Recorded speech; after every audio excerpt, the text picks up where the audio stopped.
잠깐만, 너 구덕이 아니니? 정말 반갑다 구덕아. 드디어 김소혜와 옥태영이 마주쳤습니다. 옥태영은 현감에 의해 만수삼 씨앗에 투자하여 청수연 사람들의 전 재산을 잃을 만큼 피해가 막심해서 어떻게 된 일인지 알아보기 위해 만나러 갔죠. 현감을 보고 옛날에 낫으로 상처를 입히고 도망친 소혜아 씨의 아버지라는 것을 알아차렸죠. 보고 놀래 급히 나가는데 김소혜와 간단히 목례만 하고 지나치다가 옥태영이 구덕이임을 알아채고는 발걸음을 돌려 물었습니다. 옥태영은 손과 발이 벌벌 떨려 꼼짝도 못하고 있었고 소혜아 씨를 보고 더욱 굳어버리죠. 야, 구덕아, 너 멀끔하니 신수가 좋아졌구나? 숨어 살더니 많이 편안했나 보구나? 이 비단옷은 다 뭐야? 네가 어떻게 이런 걸 걸치고 있는 거야? 나는 너 찾으러 돈을 써가며 전국 팔도 안 다닌 데가 없었는데 우리 아버지가 현감으로 오신 이 청수연에 내가 있을 줄 몰랐다. 저번에 한번 이곳을 들린 적이 있는데 좀 더 샅샅이 볼 걸 그랬다. 이제 너도 내 뒤에 노비처럼 평생 절뚝이로 만들어 더 이상 도망치지 못하게 할 것이야. 이에 옥태영은 강인함이 몸에 배어있어 정신을 차리고 저는 구덕이란 사람이 아니고 외지부 옥태영이라 하옵니다. 도대체 누굴 말씀하시는지 모르겠네요.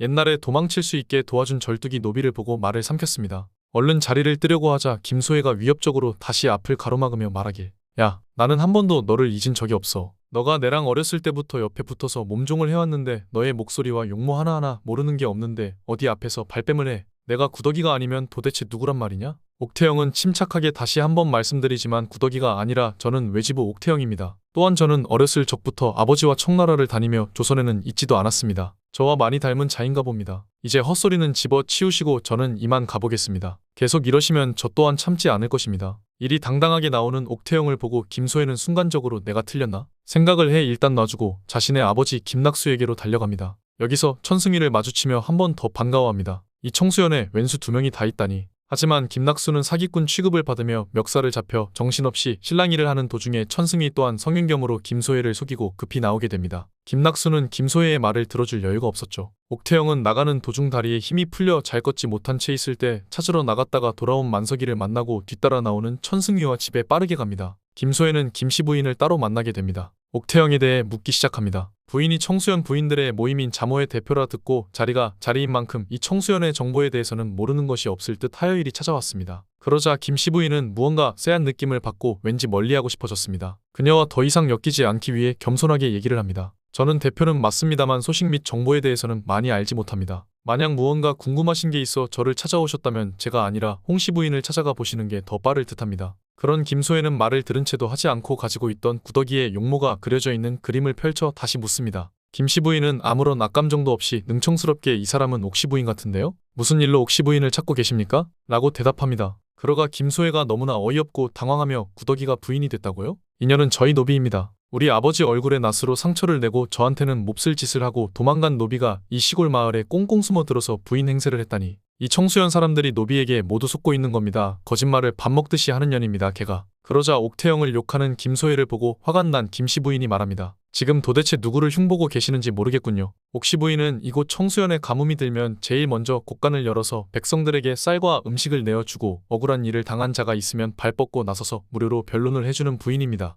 게다가 옥씨 집안은 청수연에서 장원급제를 2명이나 낸 집안으로 감히 어느 누구도 욕할 수 있는 자가 없습니다. 한양에만 있다가 와서 잘 모르시겠지만 당신 같은 부인이 함부로 입에 올려 욕할 수 있는 그런 분이 아닙니다. 김소혜는 자신을 돌려가는 김씨 부인을 보고 내가 누군 줄 아느냐? 여기서 박준기 대감과 혼인을 하였다. 자랑을 합니다. 김씨 부인은 어려 보이시는데 늙은 대감과 혼인을 하셨다고요? 첩으로 들어오신 겁니까? 둘이 아주 비슷하신가 봅니다. 이만 저희 집에서 나가주시지요. 다시는 자모여가 저에게 찾아오시는 일도 없었으면 합니다. 후에 김씨 부인은 옥태영에게 갑니다. 옥태영은 방 밖으로 나오지 않자 김씨 부인은 방으로 들어가 무슨 일이 생긴 거냐며 물었습니다. 김씨 부인은 조금 전 김소혜에게 들은 것이 진짜 사실인지 확인하기 위해 서둘러 온 것이었죠. 옥씨 부인 도대체 이게 무슨 일입니까? 조금 전 김소혜라는 여인이 저에게 다녀갔습니다. 아니시지요? 빨리 솔직히 말씀해 주셔야 제가 도움을 드릴 수 있습니다. 지체할 시간이 없습니다. 일이 들쑤시다 증자라도 나오는 날엔 죽게 될 것입니다. 옥태영은 결국 정체를 털어놓게 되고 김씨 부인은 의외로 덤덤하게 이 문제를 받아들이게 됩니다. 옥태영을 위로하며 말하길 그런 사정이 있으셨군요. 그리 어려운 환경 속에서도 일이 강인하게 성장하셨군요. 과거가 어떠하셨든 옥씨 부인은 누가 뭐라 해도 우리 청수연에 없어서는 안 될 소중한 분이십니다. 하지만 지금부터는 절대 김소혜 부인에게는 들키지 않도록 잘 연기해야 할 것입니다. 저도 옆에서 최선을 다해 도와드리겠습니다. 김씨 부인의 말을 들은 옥태영은 고마운 마음을 느끼게 됩니다. 한편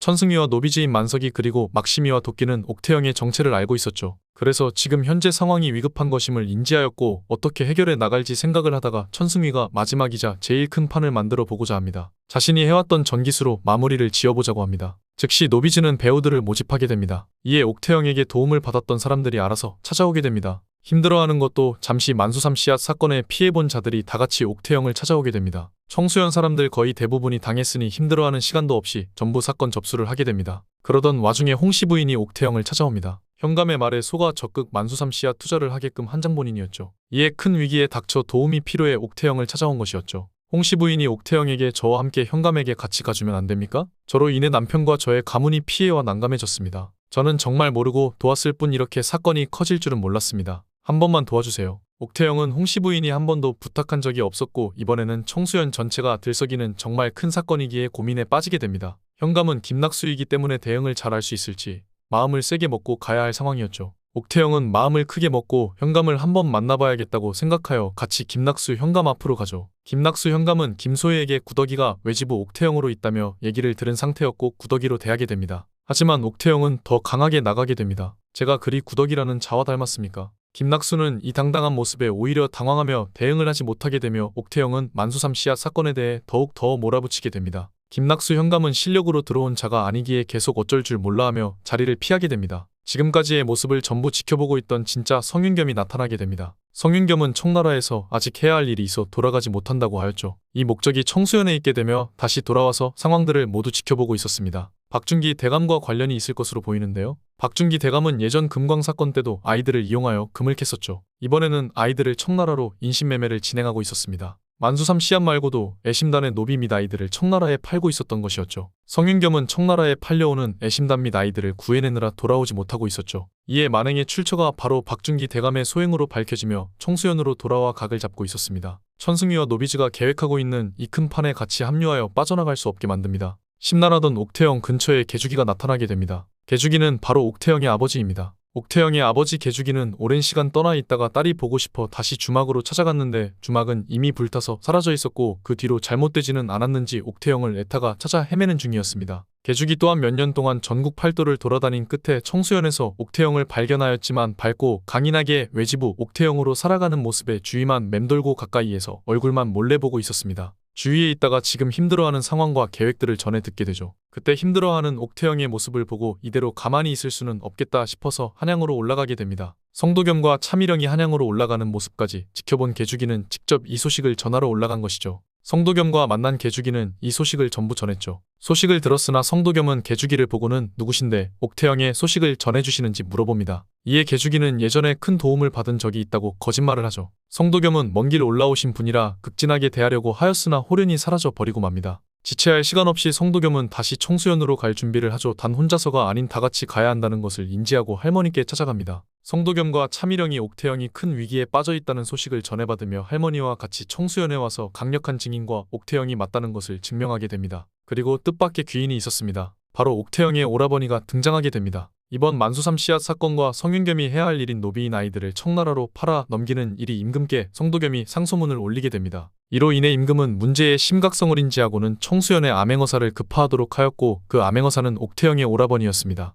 옥태영의 오라버니는 청수연에 도착해 바로 김낙수를 포박하게 됩니다. 박준기 대감은 암행어사가 내려오고 있다는 정보를 미리 듣고는 김소혜를 버리고 발빠르게 빠져나갔죠. 김낙수 현감을 신문하는데 자꾸 발뺌을 하니 자신의 죄를 실토할 때까지 곤장을 때려라. 이에 한두 대를 맞더니 바로 자신의 죄를 실토하기 시작하며 박준기에 대한 이야기까지 해버립니다. 하지만 박준기 대감은 빠져나간 상태라 당장 잡아올 수 없는 상태죠. 이에 옥태영은 김소혜 또한 이에 관여하였다는 것을 고하여 박준기 대감이 잡아올 때까지 박준기 대감의 첩인 김소혜와 김낙수를 옥에 가두도록 하여라. 그리고 김낙수의 전 재산을 몰수하여 피해당한 자들에게 돌려주도록 하여라. 이에 김낙수는 끝까지 정신을 차리지 못하고 나는 현감이다. 너희들이 뭔데 내 재산을 몰수하는 것이냐? 절대 가만두지 않을 것이야. 하며 옥에 갇히게 됩니다. 김소혜 또한 나는 아무것도 모릅니다. 저는 만수삼 씨앗이 무엇인지도 모릅니다. 전부 박준기 대감이 한 짓입니다. 성윤겸은 박준기 대감이 미리 빠져나갈 것을 예측하고 있어서 길목에 숨어 기다리고 있었습니다. 예상대로 박준기 대감이 오는 것을 보고 애심단과 포위하여 결투 끝에 잡아내며 끝이 나게 됩니다. 저번 12화에는 막심이와 도끼의 혼례,